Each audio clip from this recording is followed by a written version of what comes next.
Hey guys, this is Kashi from Kami's Lookout UK bringing you my blue-yellow Dende Frieza deck. So, not to keep you waiting, I'll explain the blue package instantly. So we have 6 blue cards, 4 East Kai, 2 West Kai. West Kai is basically Jacko when you're born, when mostly used for defensive combo steps obviously, because when you combo this card, you choose one of your opponent's combo power and you put it back to the hand. This is mostly for you. This is mostly just because I needed a generic blue card to fit in the deck, and this I think is the best in the current situation because it's good against U6. And with Frieza, a lot of people that know the deck are like, "Wow, Frieza only has 10Ks in hand. I can force a lot of plays if I just do this." But what you could do is, let's say if they super combo you on like their final attack for the turn, you West Kai, put the super combo back, and then you've beat them, you've out comboed them, and then next turn you have a target for your Clan of Terror to play because currently in the current meta there's actually a lot of cards that do play effects, and people like to play around this by having cards in their hand that only do positives for them if I played for them.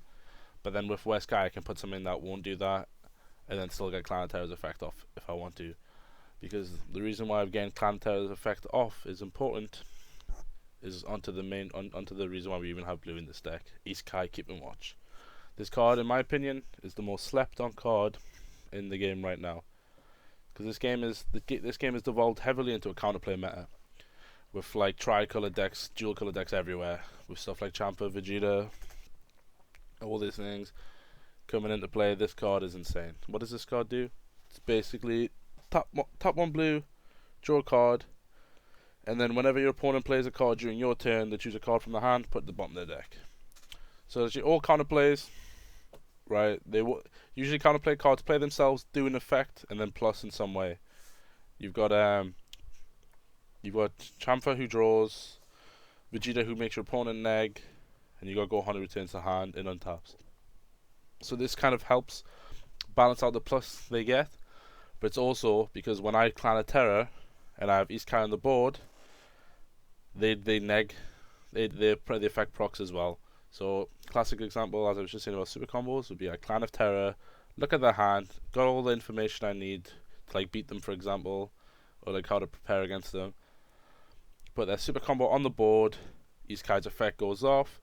Put a card to the bottom. They're like they've just went -2, and then I'll just like probably swing into the combo, super combo and rest just to give more pressure and gain advantage over my opponent.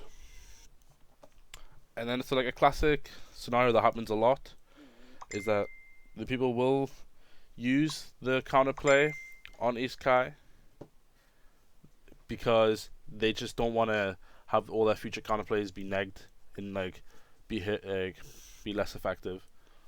And if they've experienced the Frieza combo, then they'll definitely get rid of it because for each Kai on board, each Mecha Frieza becomes even better. So if I have 2 on board, Mecha Frieza becomes your opponent next free.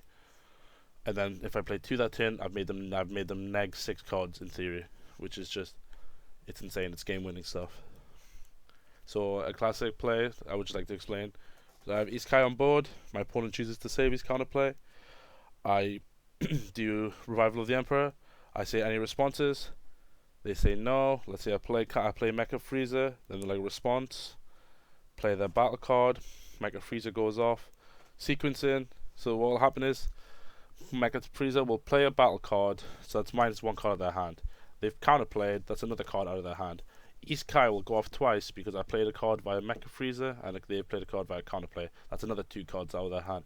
So their hand has just lost 4 cards from just having this 1 card combo with Mecha, which really is insane in the current meta. And then the rest of the deck, honestly, it's just generic.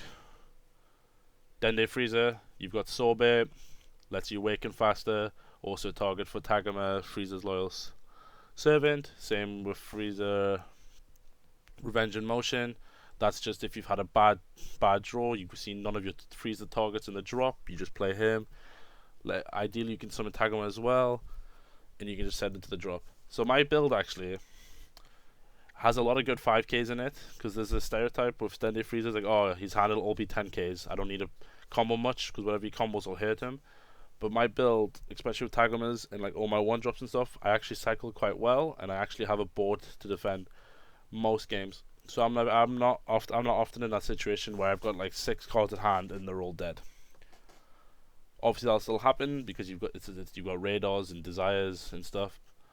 But more often than not, if you pilot this deck perfectly, your hand is always very alive. And then you've got the Vicious Lackey Tagma, just Desire Search, Desire Recycle and stuff. If you don't see it, you can get one. There's a lot of situations where you see one revival, but you don't see 2 to get the full Dragon Radar value from your big turns. That's where the Vicious Lackey comes in, unless you get the other one from your deck, and you can constantly have 2 in the drop to like constantly cycle with your radars if you decide to do that play rather than the 1-star cycle play. And then Climax Terra, basically explain what it does. Best card in the deck. Mecha Frieza Returning Terra, just extra body, dual attack, base. Discard a card, pop 2 cards and rest, gain double strike. Cards basically the only form of removal this deck really has, other than the Golden Frieza big turn. Then Occupation, pop 2 yellow, evolve into 7, draw 2. It's basically the main finisher of the deck. It's why I run 3 Golden Friezas, the Resurrected Terra, because I want to see this finisher. And then you go for all these 1-drops in Tagoma cycle, and you'll always have 2 yellow on board to proc this. More often than not, because I like to play like a slowy burn style where you just hit your opponent's hand and you just out resource them to win. More often than not, I'll probably have like 2 Mecha Freezers on board. I'll swing with them, gain pressure, force cards on my opponent's hand, use Occupation to pop them, and then get out my Golden Frieza finisher. And this card, it's what the deck needs, because more often than not, it's simple. The most common game scenario is you've stalled your opponent at like a high amount of life. Then when they hit about 5 and it's your big turn, you'll do like a double strike to 3. You'd see the hand to see if because of Clan of Clan of Terror Mecha Frieza, you've seen the hand. You get to see if they have any negates. If you know they have no negates, you just take them from 5 to 0 in that turn, and it's over for them. And then you've got the 4 Namekian super combos. This is just against aggro matchups. It lets the fact that you can cycle it back after you wish is insane. And then Nimbus, same story. Aggro matchups really good. There are also situations where you can use Nimbus to discard a Frieza target to put in the drop. This happens more often than you would expect. Really good. Time Magic, form a Self Awakening, and a form a counter into cards like Dual Attack, Triple Attack, Shenron, Wish, etc. Revival, insane card, the most important card for the deck. Play this, get a 4-drop Frieza from your drop to onto your board. Radar cycles your Desire and your 1-stars and your Dragon Balls when needed, and obviously you need 7 Dragon Balls to win. The reason why you have 2 1-stars is because against slow decks you want 2, because you want to hurt their hand as much as possible, and against fast decks you can just use Tagoma, Frieza's Loyal Servant, to cycle them out, so you don't have to spend the energy to be able to awaken.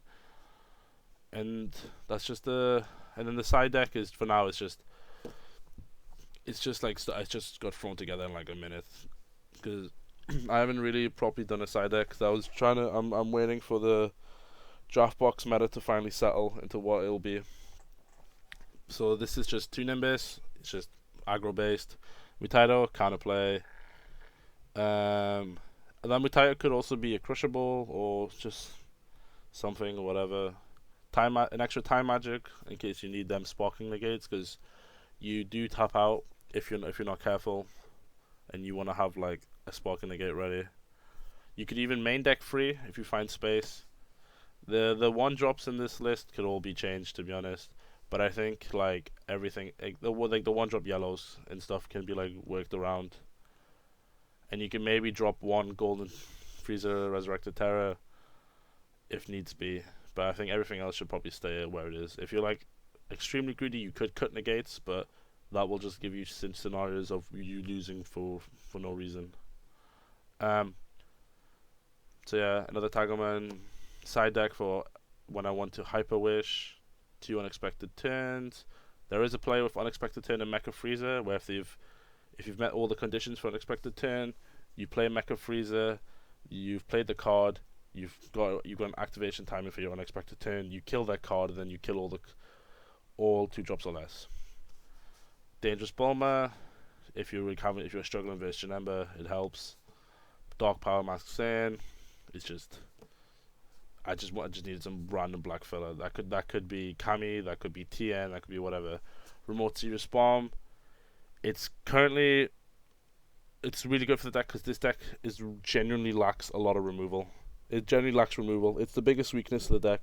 If this deck ever gets a way to remove active cards consistently, I don't think it would lose. I think it will gain so much more strength. Currently, I believe this deck can beat any matchup if piloted perfectly.